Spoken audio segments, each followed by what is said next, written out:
Hello, thanks for joining. I'm Randi Roberts. I am an executive and career life coach. And one of the things that I love to do is work with folks who essentially sit in the seat that I used to sit in my first career when I was 30 plus years in the pharmaceutical industry. Now I get to work with people that experience some of the same challenges and take advantage of opportunities that I faced. And I absolutely love helping people achieve their goals, take on new levels of responsibility, and in general, find the thing that makes them most fulfilled.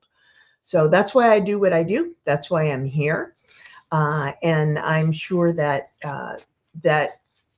there'll be something of value for you here. I get a lot of good feedback on these discussions that, you pick and choose little bits of wisdom, thoughts that I've gathered from other clients and things. So I'm really glad that you're here. What we're going to talk about today is um, something that we all experience in corporate careers, but we often don't plan for, and that's transitions. It might be a corporate restructuring. It might be a change to leadership. It might be a new role that you take on yourself, just some shift in peer dynamics. But these transitions can really shake things up. And it's more than just shaking up the org chart. It's really about, it can almost feel like it impacts our sense of identity, who we are within the company.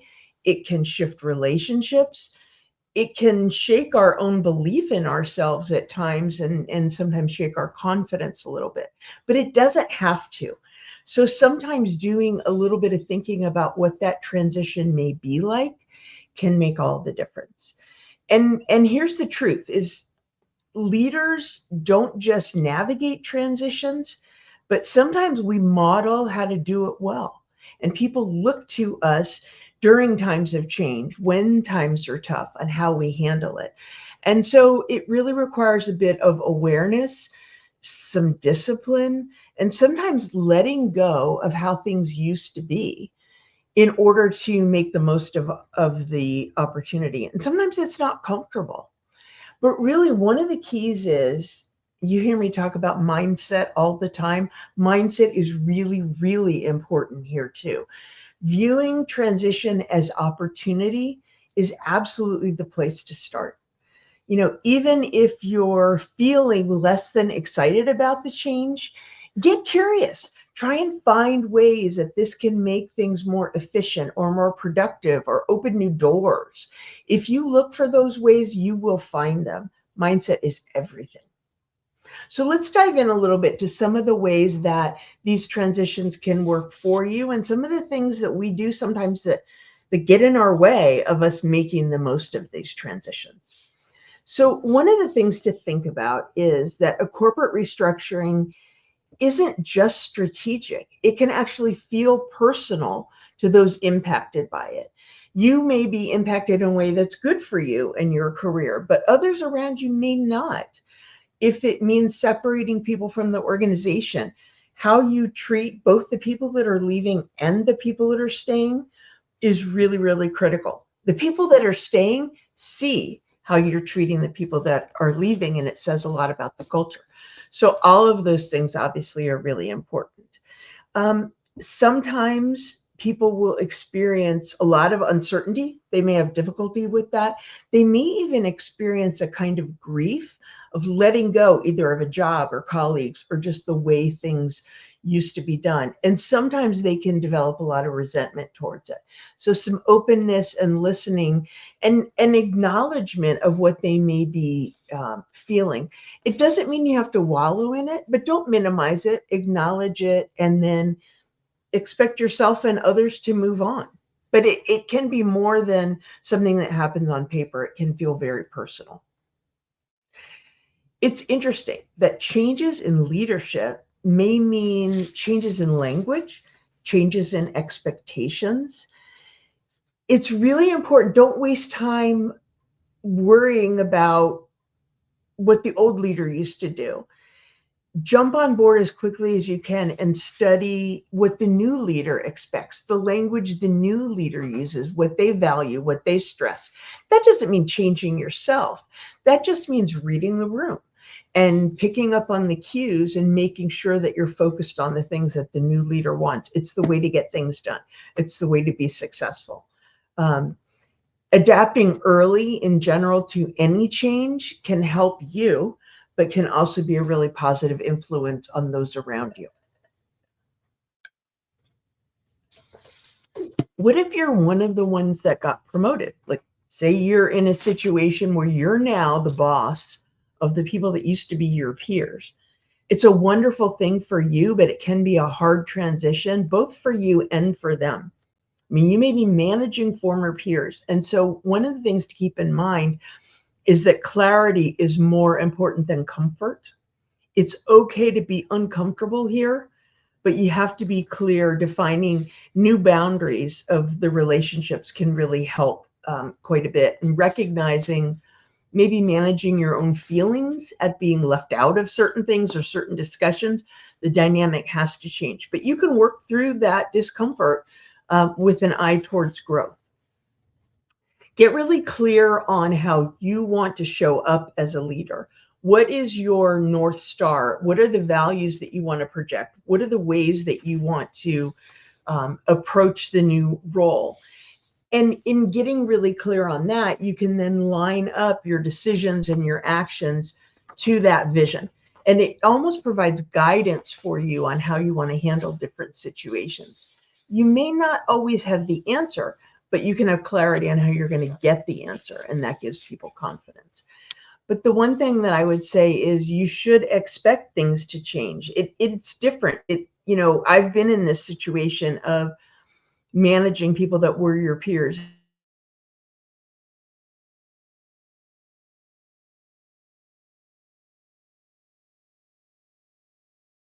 in that regard, because you may be in a position where you have to deliver tough news sometimes. There may be things that you can't tell them that you know, and that may be different than before. So you want to think about how you're going to handle those situations. One of the other things to keep in mind is that, to some extent, respect has to be re-earned in every new role. Now, people know you and they know your core values and they know that those things won't change. So sometimes there's a bit of an aura that goes with you. You already had that relationship, but expect that people will be watching what you do in this new role. They're watching to see if you lead rather than just do as you did before. So, it's a hard one. You don't want to be overly aware of it because you don't want to be second guessing yourself all the time and self-conscious of it. But it is important to be aware that they are watching what you do. And, again, that goes back to being clear on how you want to show up, lining everything up with that, and that'll help clear the path for you. It's also important to be clear on what has changed and what hasn't changed. Like, during transitions, some ambiguity could really create anxiety for people. You might even be feeling it yourself at a time where you have to project that, a whole lot of confidence. But communicating explicitly and clearly to people can make all the difference. Focus on what the change means for them. That's really what they need to know. They're not, to some extent, they're watching how you're going to be different, but really what they want to know is what it means for them. So the more clear you can be about changes, the better. And don't expect yourself to have all the answers yet. You may need some time to think this through and think about how things are going to be. Then it's good to clearly communicate, these are the things that I'm going to be working on and thinking about in the next week or so, and I'm going to come back to you with that. So you don't necessarily have to have the answers. You have the question. What if a former peer of yours is now your boss? So it's sort of the opposite of the situation. You still have a job to do and you are still a leader, even if you're not leading the team, even if you're not leading people, you lead by influence. So here's the hard fact. Drop the ego. They were chosen, you weren't. It doesn't diminish you, but if you react in a negative way and resist, that could diminish your standing in the company. So it really is in your hands, and you want to rise to the occasion. continue to deliver at the same level that you always have, and look for ways to add even more value so that you can help your former peer succeed. That's good for you too. So that maybe the next time you are the one that's tapped, if that's what you want. So this is really a situation where you can either help yourself or get in your own way. And even in a situation where your peer is promoted and you feel like that means you have no future there and you have to leave, I don't have enough context to tell you if that's right or wrong. But even in that situation, rise to the occasion, be the best you can, add as much value as you can, because then things will either settle in where you are and you'll find your footing again, or you'll be in the best place to take.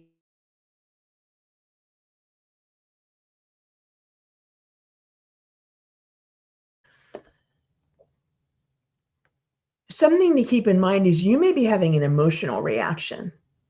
Either you're excited about the changes, or you're apprehensive, or you're pissed off. Whatever your reaction is, it's valid, but that doesn't necessarily mean it's useful.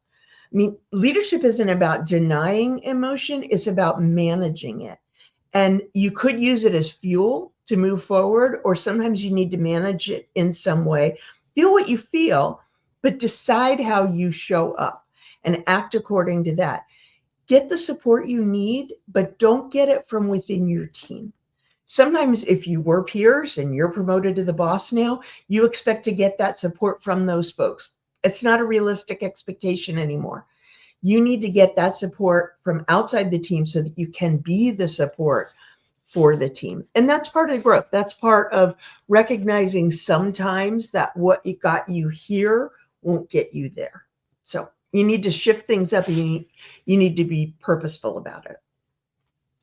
And think about the fact that transitions are very revealing, and they're essentially the ultimate test of the culture. Is there trust? Is there clarity? Are the objectives known? Is the mission clear? These are all indicators of the culture. And hopefully you find yourself in a situation where everything clicks and you sort of get validation that your culture is solid. On the other hand, if you see some cracks, it's an opportunity to rebuild and fix that. And you as leader can be part of the solution. So it's important to see it clearly, recognize it as objectively as you can for what it is, and shore it up or work on it. Whatever the situation is, you can deal with it. You just have to view it realistically. But yeah, these changes really do reveal what the culture is in your company. Something else to keep in mind is don't assume others understand what you're navigating. And what I mean by that is leaders tend to isolate themselves a little bit. This is a moment where you expect yourself to have all the answers, and it may be the moment where you feel that you have fewer answers than you've ever had, or at least in a long time. So don't expect others to understand that situation, and don't close your door and retreat behind your walls and just expect yourself to have all the answers. Bring other people in. Let trusted colleagues or mentors in from a standpoint that they can help you talk things through, be thought partners, figure out the answers. But it's also okay to let the team know the things that you're wrestling with, and you need a little time on it, and you'll come back at a certain point. You can't expect people to read your mind or know exactly what you're dealing with. And look, you were promoted for a reason. If this transition means that you were promoted over your peers, you earned that. But that doesn't mean that all of a sudden you have all the answers, you know exactly what to do. You're stepping up into a new level of responsibility that requires flexing some new muscles and filling in some blind spots. And those things don't always happen overnight. A thing to keep in mind when you are thinking about, people can't know what you're navigating, and let people in and explain to them what you're wrestling with. If you don't do that, silence or lack of information very often gets filled in with a story, and that may or may not be correct. It may or may not be helpful. But really, the more you can provide a clear message during transition, even if it's we don't know these things yet, but here's what we're trying to achieve. Here's the ultimate goal. This is why we're doing this. Clarity of that, sometimes repetition of that, can really help bring people along rather than them filling in the blanks for themselves. That, if you get lucky, they hit it right, but much of the time they don't. And whether they hit it right or not, filling in that silence usually means they're off on their own. So some clear, open, purposeful communication can make all the difference. It changes things from speculation and misinformation to facts. Even if you don't like the facts, even if they don't like the facts, then you know what you're dealing with. It's always better. And one of the big benefits for you is that you will be different on the other side. That's the whole point of growth and taking on more responsibility and things. You want to build on all the things that you have, all the strengths that you have that have gotten you here, but you also want to be aware that you're going to be stretching, you're going to be doing things that you've never done before, and that's sometimes pretty uncomfortable. So, but you can do it. Just let other people help you, and really recognize that it's an opportunity to not just build your leadership skills, but build your resilience and really help you clarify the kind of leader you want to be. One of the things that I said was get clear on how you want to show up, who is the leader that you want to be. And that's important, but also going through the process will help you to refine that vision. Many of the things you may have identified exactly right, and there may be other things that you can't possibly know until you experience it. So get ready to get uncomfortable and work through that growth process. Transitions are unavoidable. In dynamic organizations, they're going to happen. And we want to work with dynamic organizations. Very few people that I ever talk to say, I want to work in the same place. I want nothing to ever change. I want to do this until I retire. So it's a necessary evil. And much of the time, it comes with really good stuff. But how you navigate those changes is really what sets you apart as a leader. It's easy to show up strong when things are stable, but influence really comes from the messy middle.